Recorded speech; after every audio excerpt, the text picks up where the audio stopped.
host, Sharonda Irving. I'm an image consultant, professional developer, art curator and collector, a wife and a mom.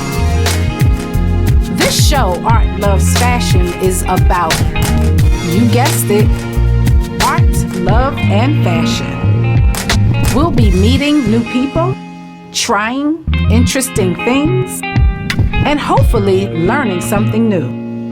Sounds kind of vague, right? That's because I want you to join me on Sundays at 5 o'clock as we take a journey of all things creative and beautiful with art, loves, fashion.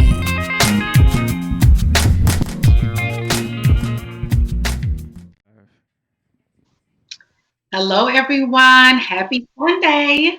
I am your host. Welcome to Art Love Fashion. I am your host, Sharonda Irving, and welcome to a conversation about all things beautiful and creative.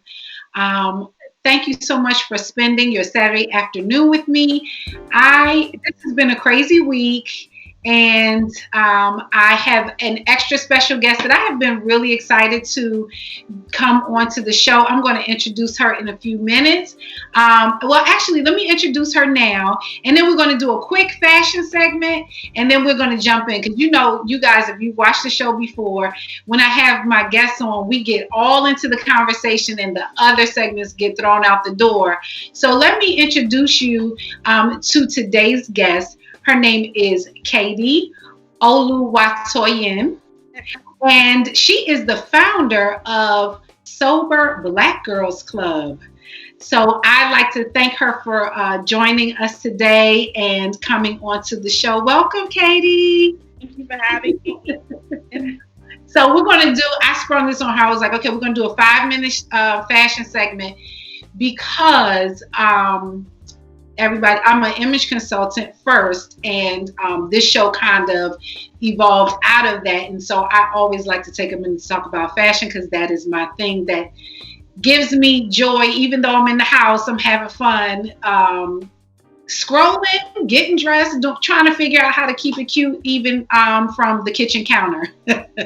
But this week we had the inauguration, and despite all of the devil's plans, that thing went forward anyway. But so, you know, we were all tuned in to see who was wearing what.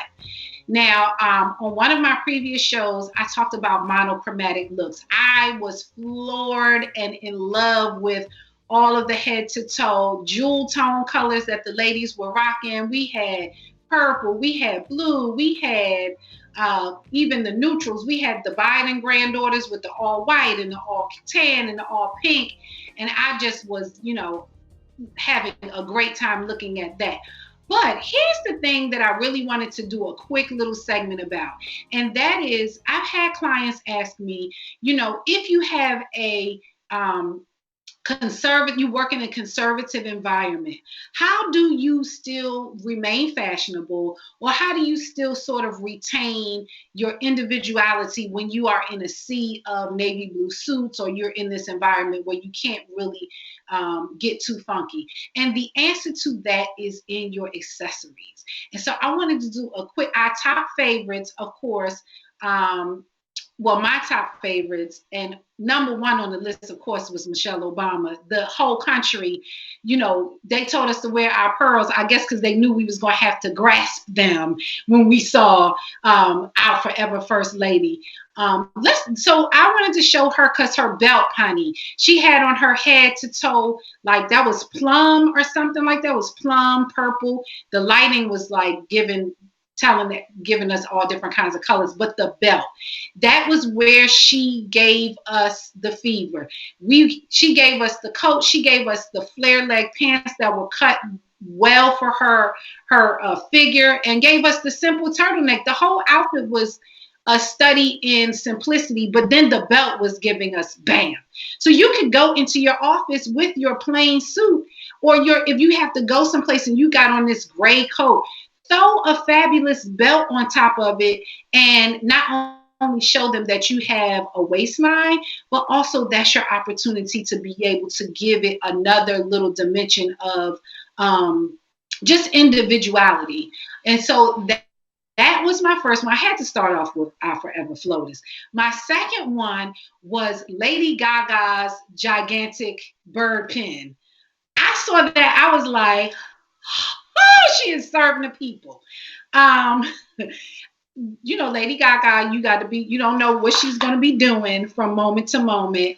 You don't know if she's coming out when she had the meat dress on, or, the whole thing at the Met Gala when she like stripped down from the gigantic ball gown all the way down to the bodysuit.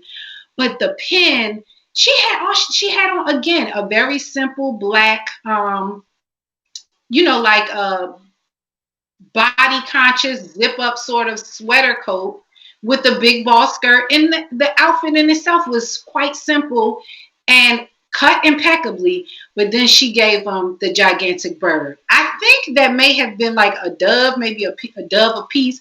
People were saying it was the Hunger Games thing. I don't know, but that big gold bird was the way to let us know that, yes, this is the inauguration, but I'm still Lady Gaga. So, you can do a pin, you can throw on, you might not come to work with that gigantic bird. I would, but if that's not you, find a beautiful pin to add to your suit, to add to your button down. You can find them in the thrift store, in the vintage store, repurpose them, depending on your age, go through your grandmama's junk jewelry drawer and pull out a pin and put that on to add personality to your conservative or your boring workwear. Or even now, since we're in these screens, put that pin on just to give them something in your video meeting. One of my other favorites, well, we got to talk about Kamala Harris, our new vice president. I'm going to say she's black, a fellow black girl, because she went to my alma mater, HU, and she has said she was raised as a black woman. So we're going to say our first black woman president, Kamala Harris. Now, she gave us the pearls because that's customary. They were a little more contemporary than just your plain strand.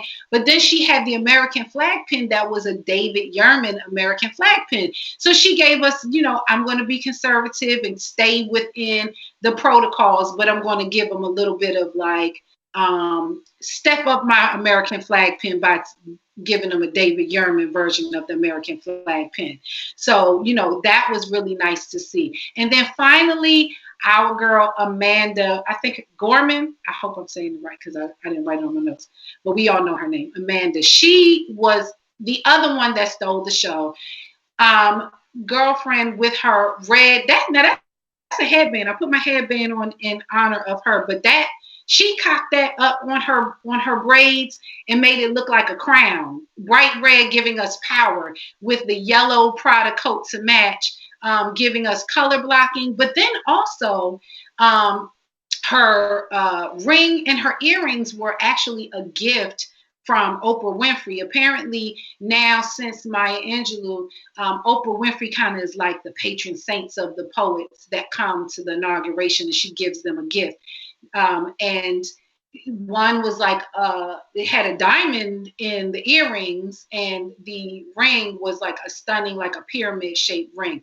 And so again, very conservative, very simply cut overcoat with a headband, but she gave us statement jewelry. She gave us a placement of the accessory that was a little bit different, a little bit unique from what we would see might be typically worn in a conservative setting. And also color. I've talked about color on some of my other shows. So if you are in an environment, you might have to wear a navy blue suit, but put on a yellow shirt and throw on some statement jewelry to switch it up. Or throw on that red headband just to kind of give it a little bit more of a punch and help yourself feel encouraged by your fashions, even when you are in a conservative environment. So again, just because it's Washington, D.C., where all the home of the political officials are, there's still some fashion going on, and you can also do that in whatever environment that you are in. And so with that, I'm going to transition. Hey, let me get my cup ready. We're going to transition into our love segment. So Katie is here. I asked Katie to join us because she is her title. She is the founder of Sober Black Girls Club, and also I would say sort of like a sobriety advocate. And I pulled out my party cup. I was showing her this. I bought my party cup, and years past it would have had, some libations in it. But I have been on this sober journey for a year. I'm now a year and like 3 weeks in. Um, well, no, well, so I'm not following like a coin type of system. Whereas if you have a drink, you like got to start all over to zero. I'm not doing that. I gave myself a window, like between Christmas and New Year's Day, you can have a cocktail. You know, I wasn't nobody going nowhere, so it wasn't no turn up. So I had a couple glasses of champagne. So I'm still saying a year is some change. Which brings me to one of the things I appreciate about your page. It is it's about sobriety, but also, this earring don't want to stay in. It's about sobriety as well as sober curious or sober-ish. So before we get into those distinctions, um, Katie, can you just kind of share with us, and I forgot to go live, share with us how did who you are at this moment? That's a big question. You can share whatever you want, and how you got to here. Like, what's your story, so to speak? So yeah, hey everyone. My name is Katie Latorian. I'm founder of the Black Girls Club. I am an attorney, daughter, sister, cousin, friend. I'm a gentle being, a joyful being at this moment. How did I come? How did I come about in creating Sober Black Girls Club, or just being in this moment in general? So I guess like growing up, I grew up in New York City, pretty like average, or I thought like average life. I went to private school. Did gymnastics on the weekends. Went to Saturday school.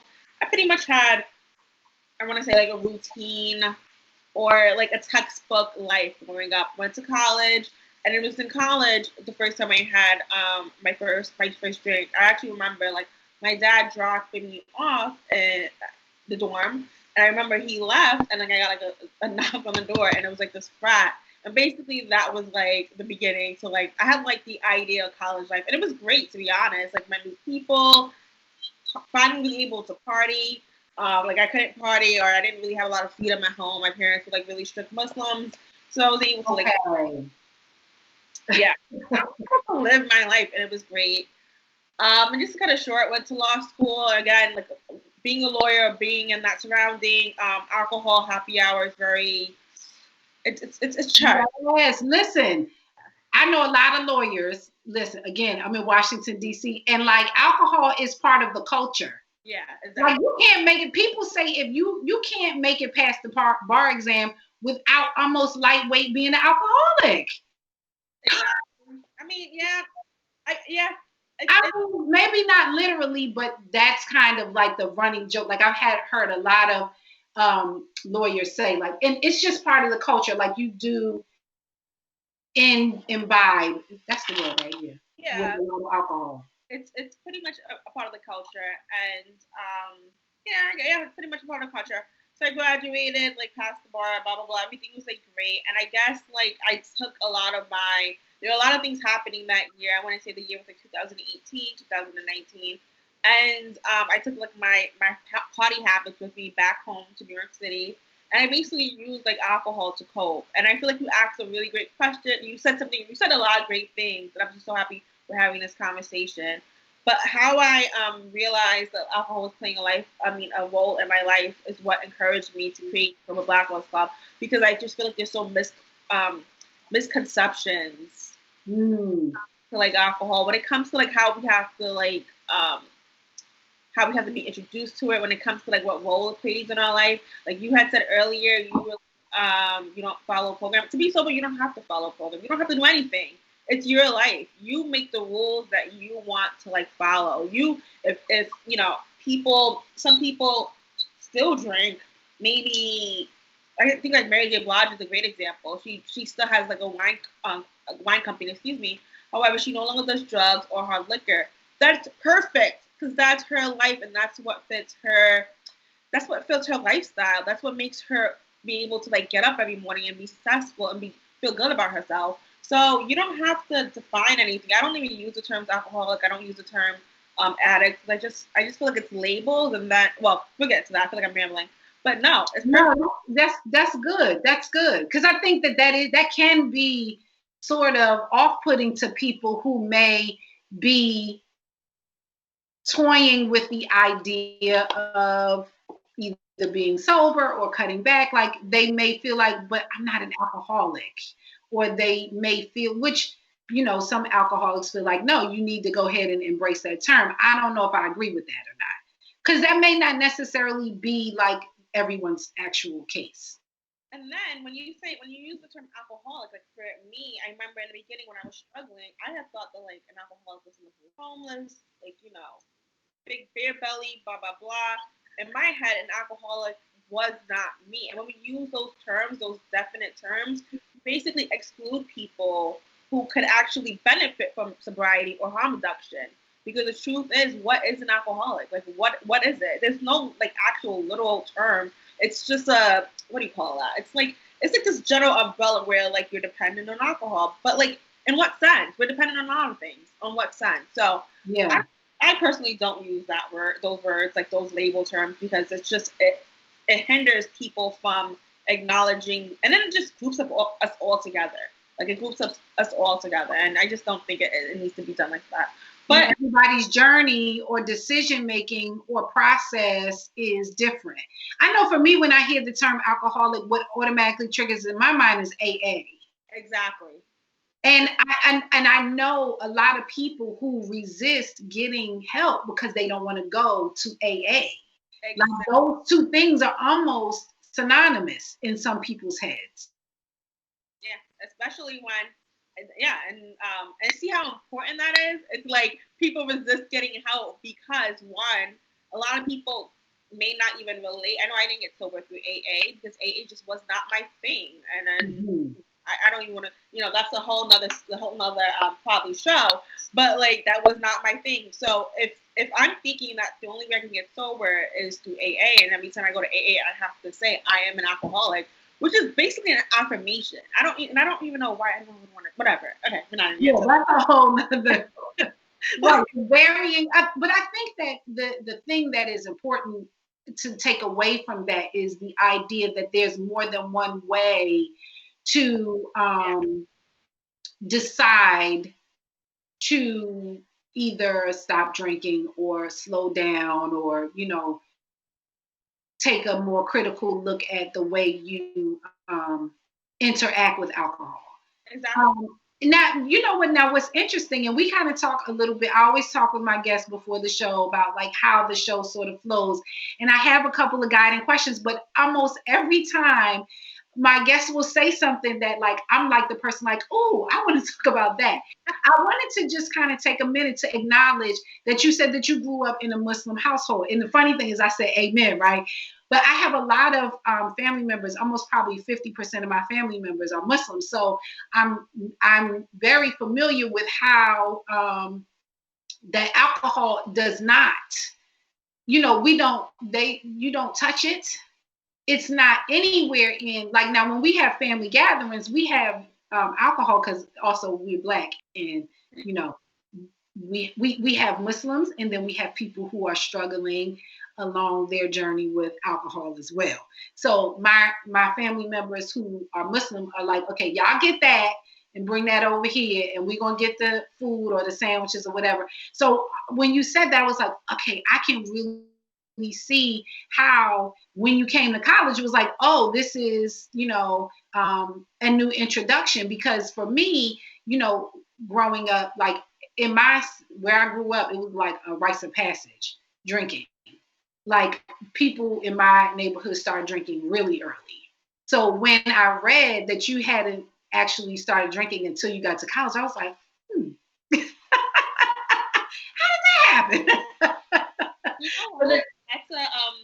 That's a really good point, and I'm gonna try to like to I guess make this concise.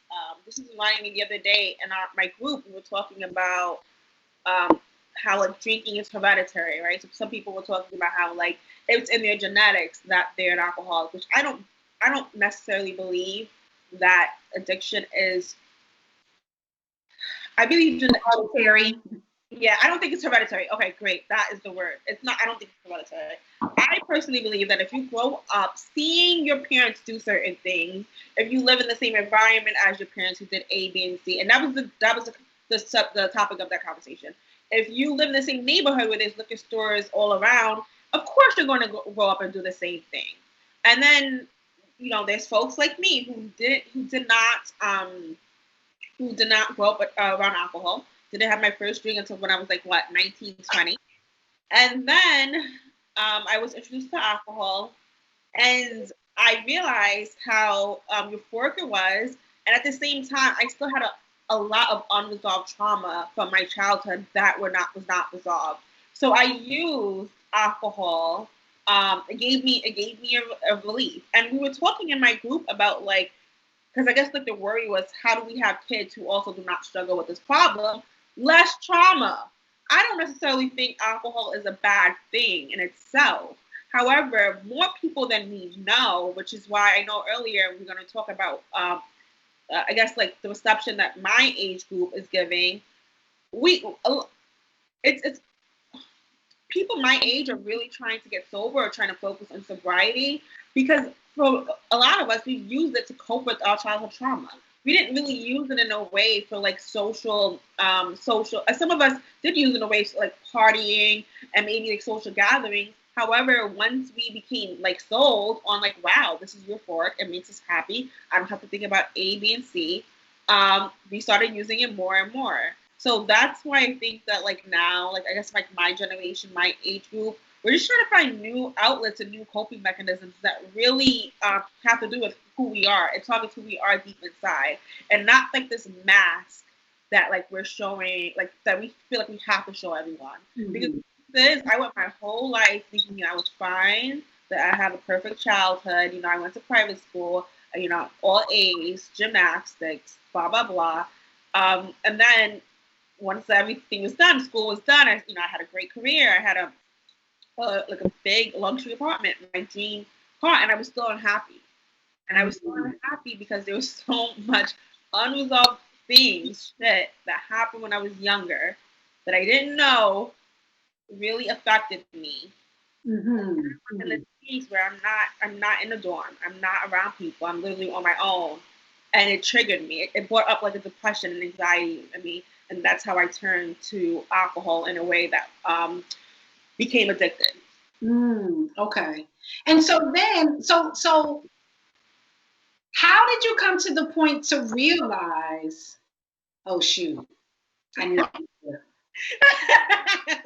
I'm doing too much.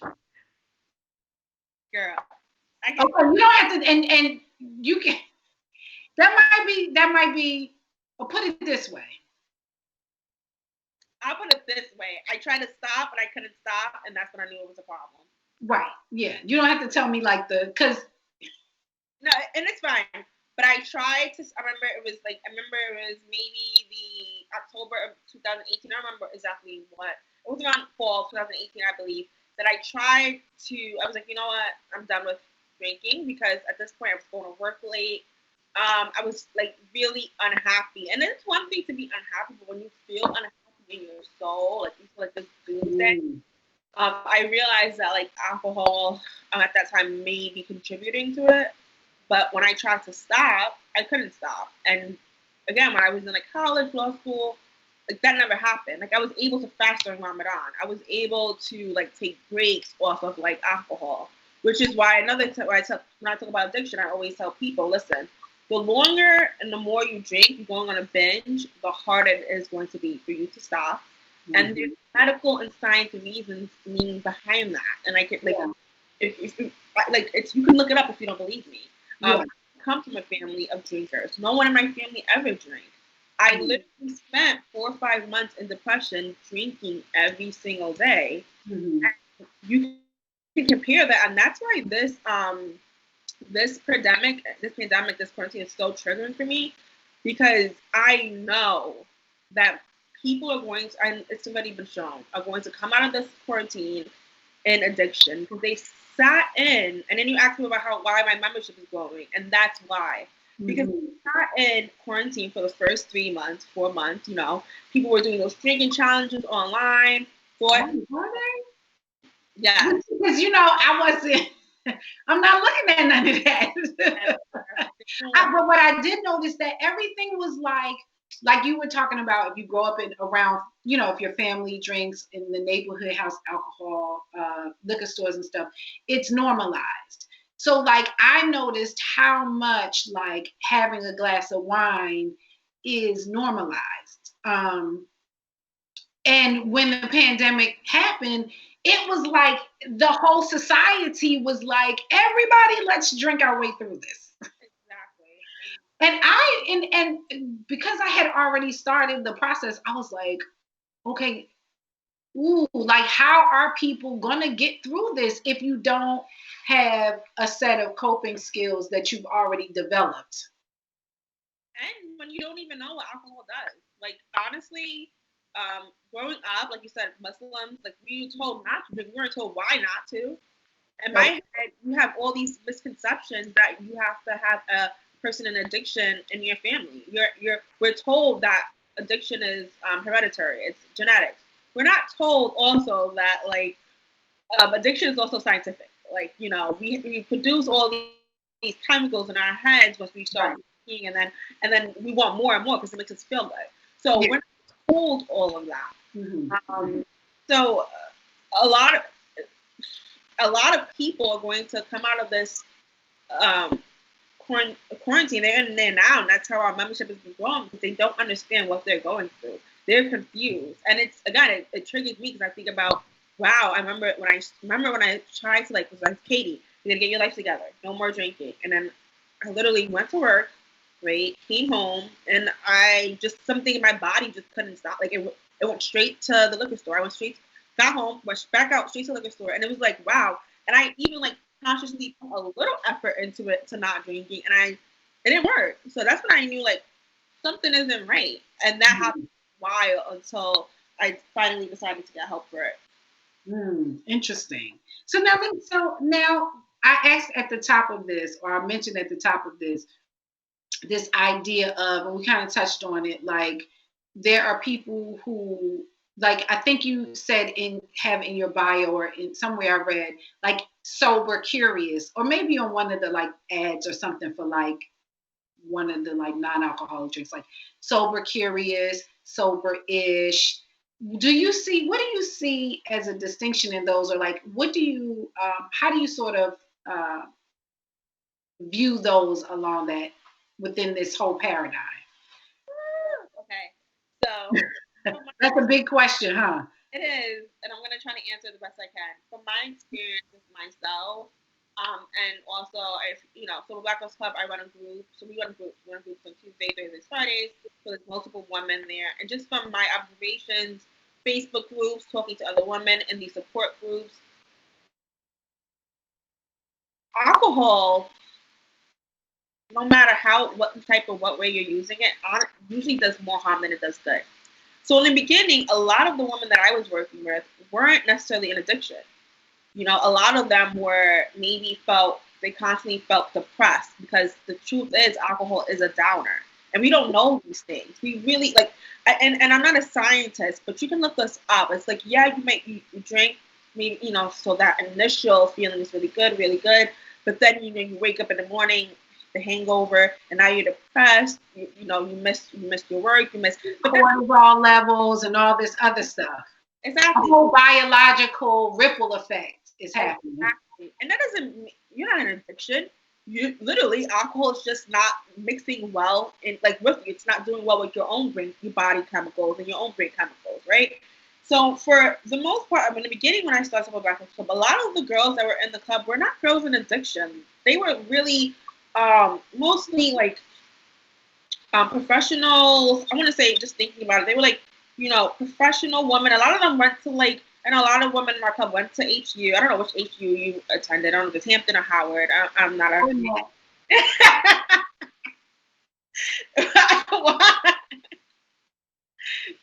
Hampton. So I'm going to be kind. No, I went to the Mecca, the real HU, Howard University, and I actually have one of my friends watching right now who went to Hampton. You already know what it is.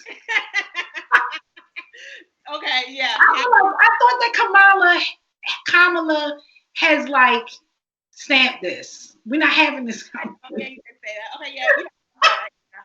Oh. No, I'm just joking, but yeah, I went to Howard. I forgot that this. I mean, I didn't go to HBCU, but I know like there's this huge like rift. I'm just like, okay, great, but no, I went to PWI, so I'm hating a little bit. But, yeah, so a lot of these women were they just wanted to feel better. They just wanted to feel better, to do better in like their professional lives, do better as like a parent too. And again, a lot of these women, you know, experience trauma as a kid, as we all have. Well, most of us have. I shouldn't say probably all, but most of us have. And they would say like, oh, they would put like labels. They would say, well, you know, I'm not an addict. They would come to me like, I'm not an addict, but does this say addict? Like, does it say addict club? No, this just says Sober Black Club. Do you have to be an addict to like, to do this? So for me, it's just like when we use these labels, it just shows me a little bit of like, where are you feeling insecure in your decision making? I don't need to explain anything to anyone. I know a number of people who told me that the reason why they decided to stop drinking, because let's say maybe they would go out drinking once every month. And every time they went drinking, they drank in some type of form, some problem always ended up happening. If they have gotten into like a fight with someone, they might have like, you know, some sexual risky behavior. So does that make them an addict? No. They just recognize that alcohol is not playing a conducive part in their life, and they want it to remove it. They don't want it to. They don't want it. Excuse me, to have anything to do with them anymore. Right. So like, that's interesting. That's interesting. So when it comes to like sober curious and sober living, I'm like, say what you want. Who cares? Like, who? For me, it's like years. I guess like sober curious, if you're contemplating it, so you might have time on and off, which is still great. Like, okay, great. What's the other one? I think it's like I've seen, like, you know, people put the ish on everything now, so like sober-ish, sober curious. But you know, I appreciate this more nuanced approach a lot more, because like I said, I don't know, like, if, like you said, like the labels are stupid and they limit people's whatever, like their own personal real life. Like you were saying, like, I don't know if I would tell people like I don't drink, or because I don't know if I'm gonna change my mind later. And so there's like this weird, like, if you feel that you should be defining things, it can be limiting and probably a little bit mess people up from like getting to wherever they're trying to go, because they don't think that they fit into whatever the label is. Exactly. And like that's why with Sober Black Girl stuff, it's like really my goal. Like, I don't know if I can show, like, I mean, you saw the cards online. Like, we're making cards, we're selling. Yes. Tell us all the things. Pump all the things you're doing. Yes. It's not even. I meant to talk about that. You just came out with your cards. Show them. And no, but I'm just bringing this up. Oh, my favorite part is over there. I'm just bringing this up because it's like, we need to normalize people just not drinking. Like, is it that serious? Like, if you want to not, if you drink, I mean, if you're drinking in a way that you're using it to cope, then I do think we need to get help. Stop with a therapist.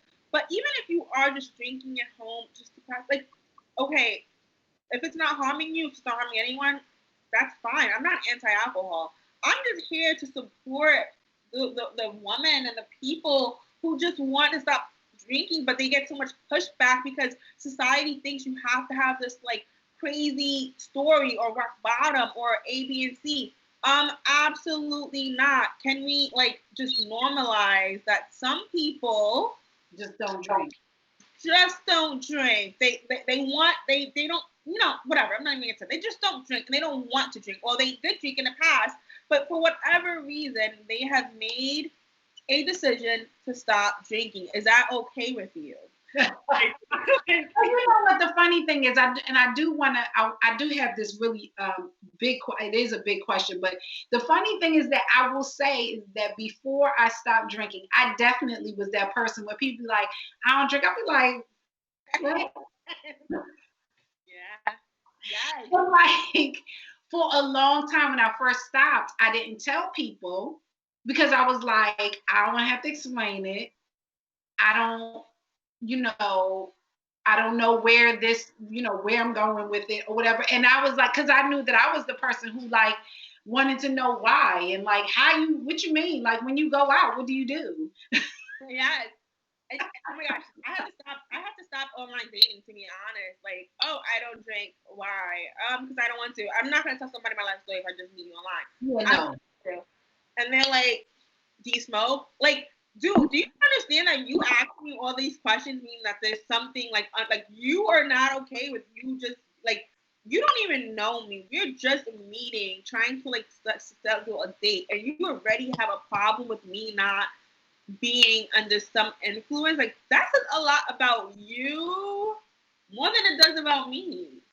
Yeah, that's interesting. But I think that I wonder, I do. So my husband doesn't drink, never drank at all. So I know a lot of people who don't drink.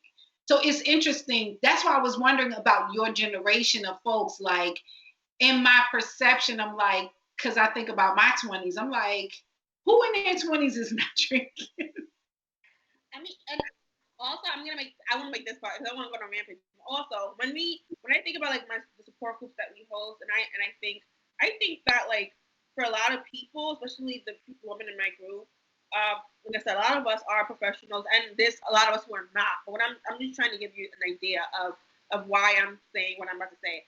A lot of us been through a lot of shit, not only in the family, but being living in a world, corporate America, having to whatever sexism, racism, blah blah blah blah. Blah. So a Right. lot of us did use, and it might not have been addiction. And again, it's not addiction. Like again, when I'm in college, law school, coming home, unwinding, we use that so we can like tolerate the weight of the world, right? So it was a good relief. We can breathe. We can finally, feel like we. Sure. Yeah. Now I feel like, especially my generation, women in my age group, we're realizing that that is not self-care for like Black women. If you want to drink, go drink, have your glass of wine. But also, how can we alleviate the world around us, the things that are around us that are making us feel like we have to drink? Like Right. that, this is our own way of like relaxation.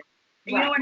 And Yeah. so I think that like my generation, including myself, we saw our parents go through this. Like our parents might have like not my parents per se, but you got it. Like we witnessed our Yeah. parents. That generation. Yeah, just Probably my generation. I don't know. I don't know. Honestly, a Black woman like y'all be looking like 23, and when you guys earlier you were like we're not the same age or something like that. I was like, okay, I'm not even gonna ask because I don't know. Like, yeah, a podcast with a woman. And she's a part of the Black Club. I'm starting a podcast soon, and she told me that she was like 40, and I was like, how are you 40? I don't get it. Like, Yeah. Yeah. stop. Girl, I mean, we trying. But so I think you're leading into like the really kind of big question, is that um, why sober Black girls? Because you talked about this on your Instagram page, and I think it's a really important thing.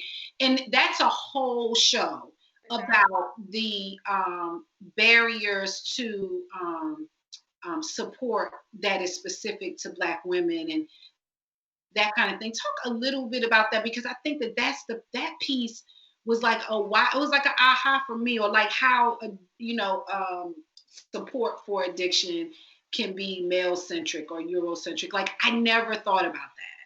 Oh, for sure. I remember getting sober. They told me to go to AA. I was like, what the hell is AA? Never even heard of it.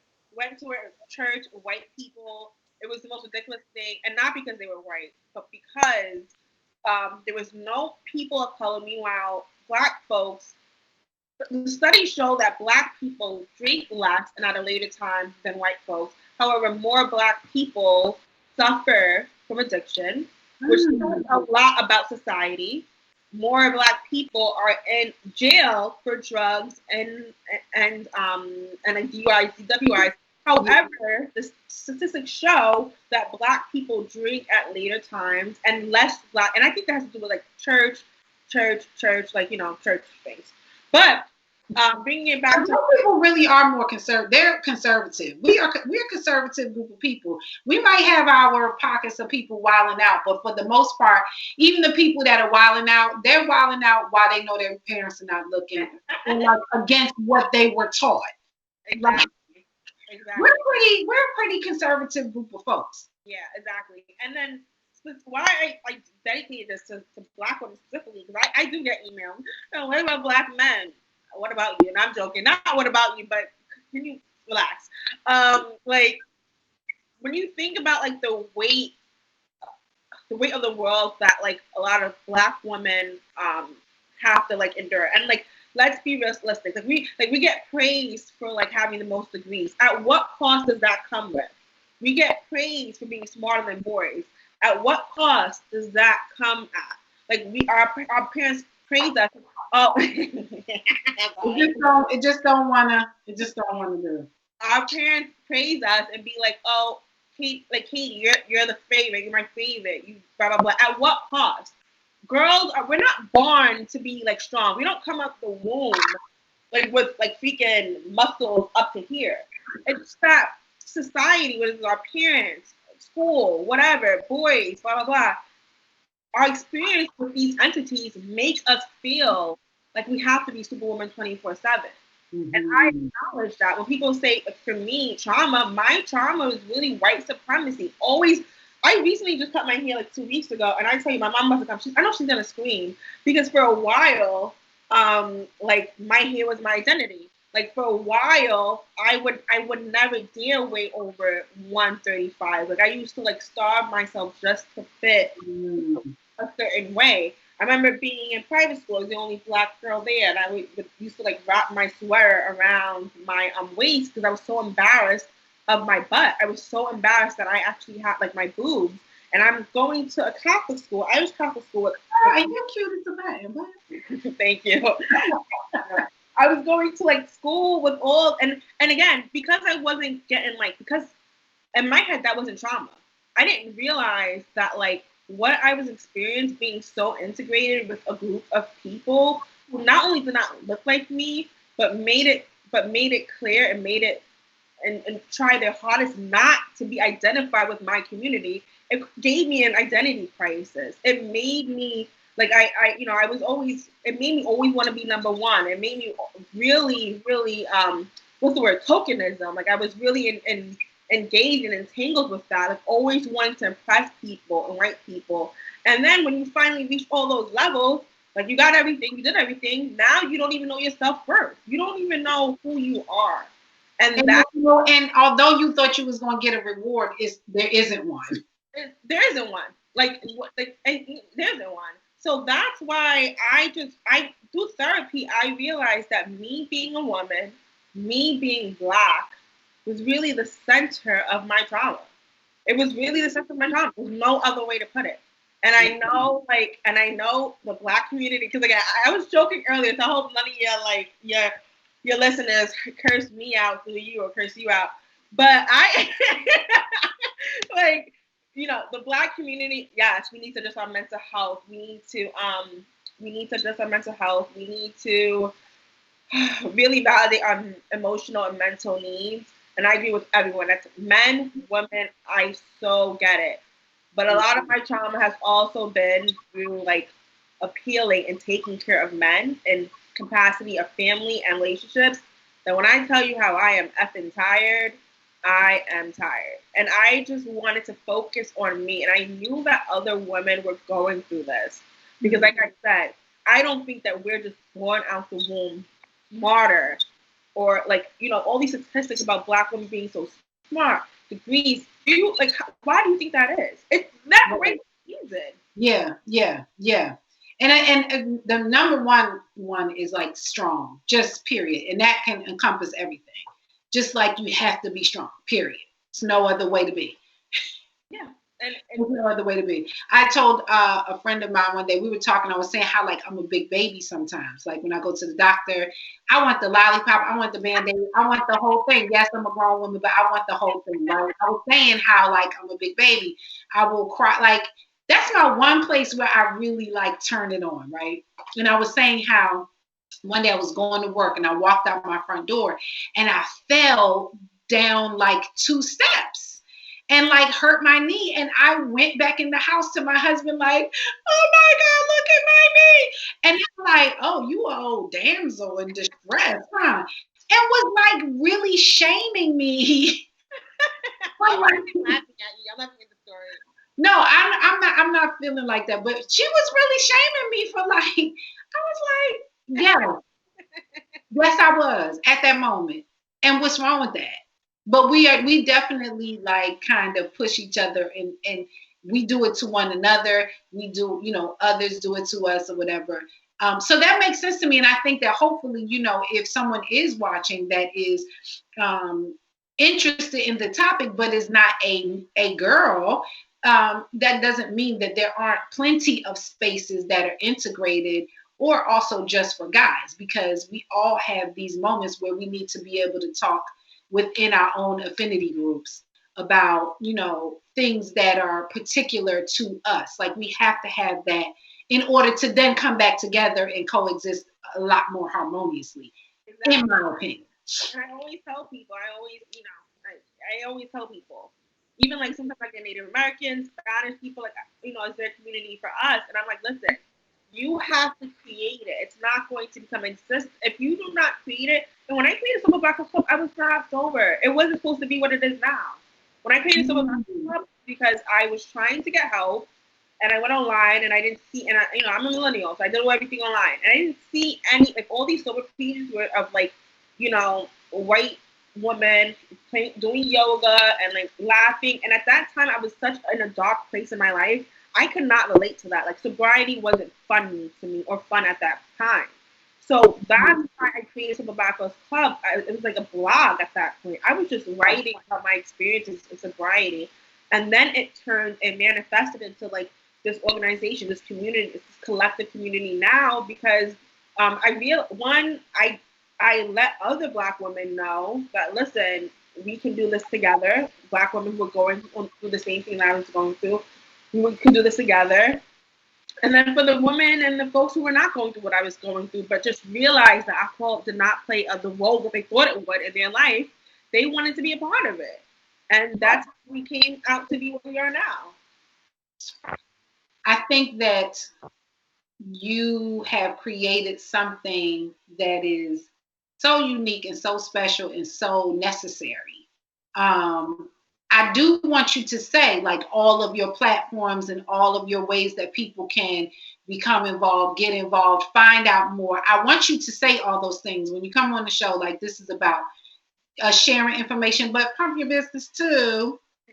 So you do support groups on Thursdays, and what else? Because your Instagram, which is how I met you, which is Sober Black Girls Club on Instagram. What other platforms are you on?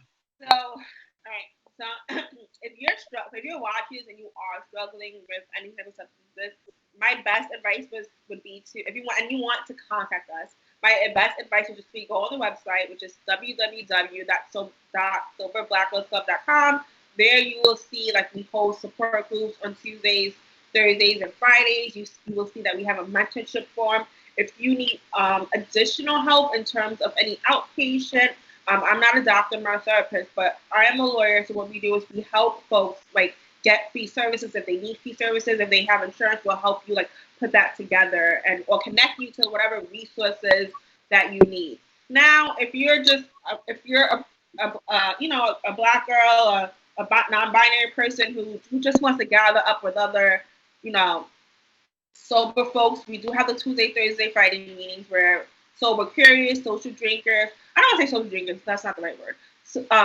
Sober curious folks, Sober-ish folks, sober folks, we meet during those support groups. We get together and just talk about things that like pertain to us.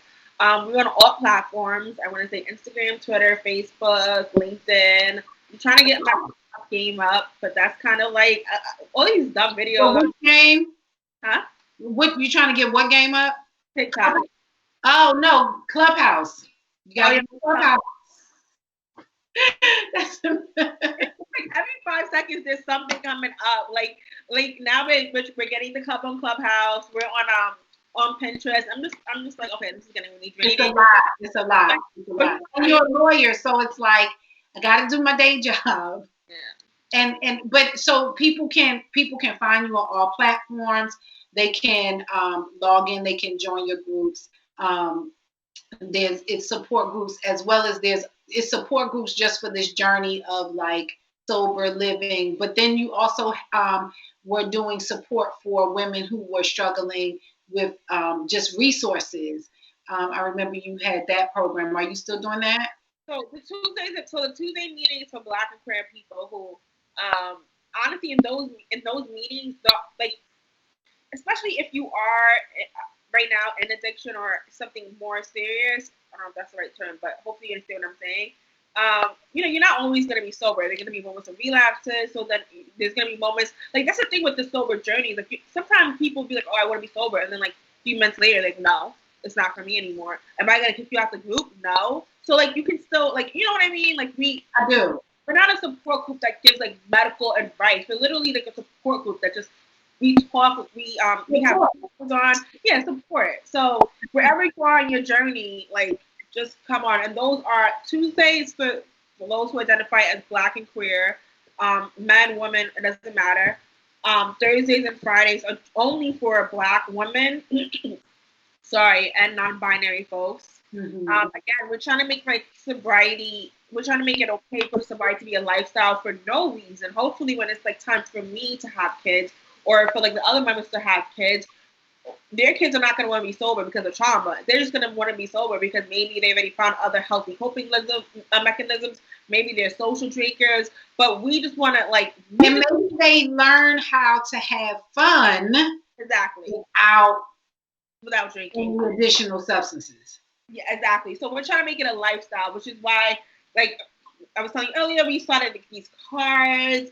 I don't know if you can. Yes, how can they get the cards? So the cards are like support cards. Yeah. So like congratulating people, thanking people, giving people encouragement for wherever they are in their journey. So how do they get the cards? Oh, online. It's www.soberblackoutclub.com. We have shirts, we have hoodies. But can you put the website up on the screen for me, please? No, I'm like, I don't know how to do that. I'm looking at this. I'm like, how do you guys do this? So they can go to your website and they can get the cards as well to support. And you can get the card for someone, even for someone who is in the journey, just to encourage them, even if you aren't in that journey yourself. Yes. So, and if you are watching this, and if you have I can't see anything. I don't know what I'm looking at. I'm over here looking as if I can like see who's watching us. But anyways, if we do have big bucks, we do look for donors constantly. That's how we're able to. That's how I'm able to like to pay for our Zoom account. That's how I'm able to like there's some women who do have DUIs, DWIs, and we try to help them too because they deserve second chances. Mm-hmm. And we are only allowed to help those in New York. I don't get paid for that. Sometimes I have to ask volunteer lawyers in other states. They don't get paid. So, that's our subscription box. You can exit that out so they can see the actual page. Yeah, great, beautiful. There you go. So there's a myriad of not only can you come to be supported, but you can also become a supporter of your organization to help for this organization to continue and to spread the work, not only like you said, not only for the support groups, but like helping women who are in trouble because of some of their mistakes that they've made and that kind of thing. So, if you're looking for a way, we're always talking about support Black business. Here's another different kind of Black business that we can also support that will also spread that the philanthropy, here's a way to become a philanthropist. Yeah. And it's so needed more now than ever, because like I said in the beginning, it was sort of like a social group, but now because of the pandemic, like It's growing. women who need help, they need to be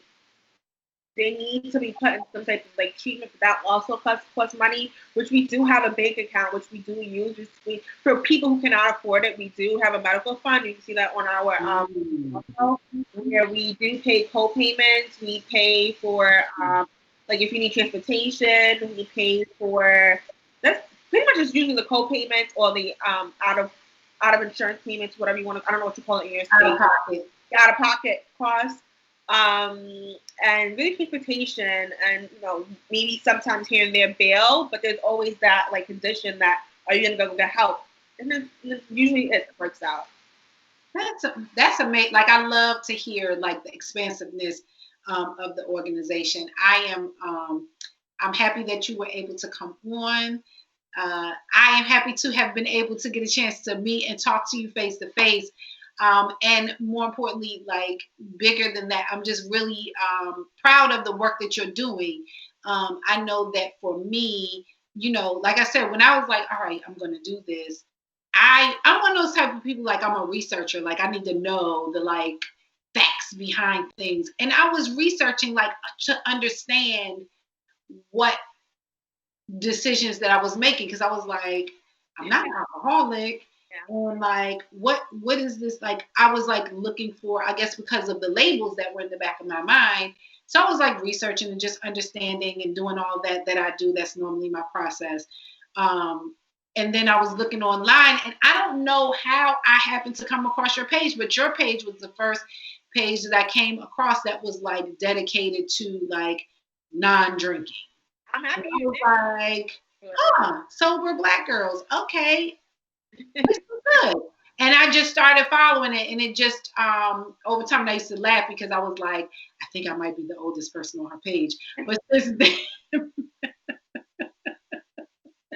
a lot of like our dedicated supporters who are like so, but they look like 22. I'm like, what is it? I don't get it. But anyways, one of my close like members, a member who I'm very close to, she's 40, and she both like one is 39. Yeah. You can never tell. Yeah, that's the goal. So again, guys, follow Sober Black Girls Club, whether you are fully on the wagon or wherever you are in your journey, even if you just sometimes are thinking about it. It's an interesting space for Black women, and just learning about.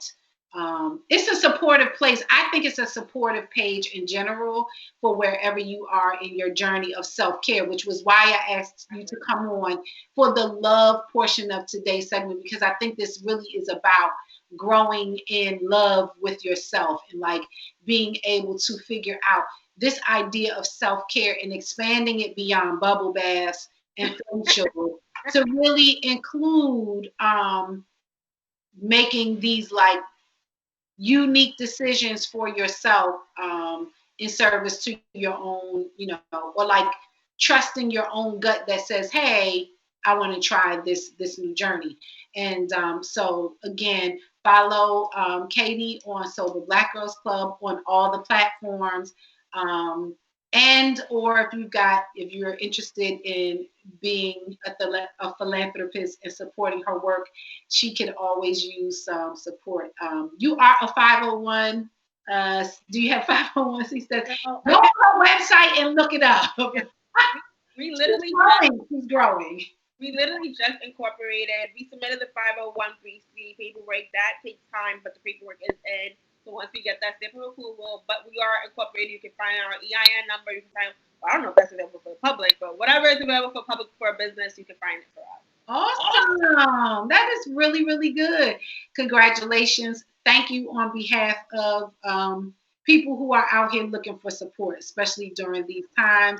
And I wish you continued success on your own personal journey as well as, on this journey to supporting other women. So, with that, it's time to sign off. Everybody enjoy the rest of your Sunday. Thank you so much for tuning in.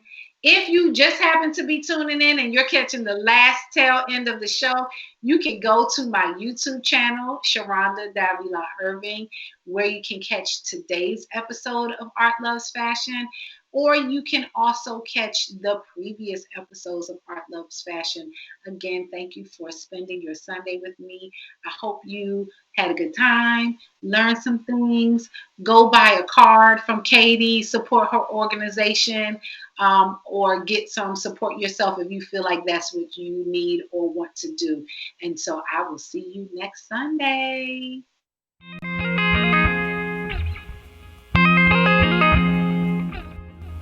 Welcome to Art Loves Fashion. I'm your host, Sharonda Irving. I'm an image consultant, professional developer, art curator and collector, a wife and a mom. This show, Art Loves Fashion, is about, you guessed it, art, love, and fashion. We'll be meeting new people, trying interesting things, and hopefully learning something new. Sounds kind of vague, right? That's because I want you to join me on Sundays at 5 o'clock as we take a journey of all things creative and beautiful with art, loves, fashion.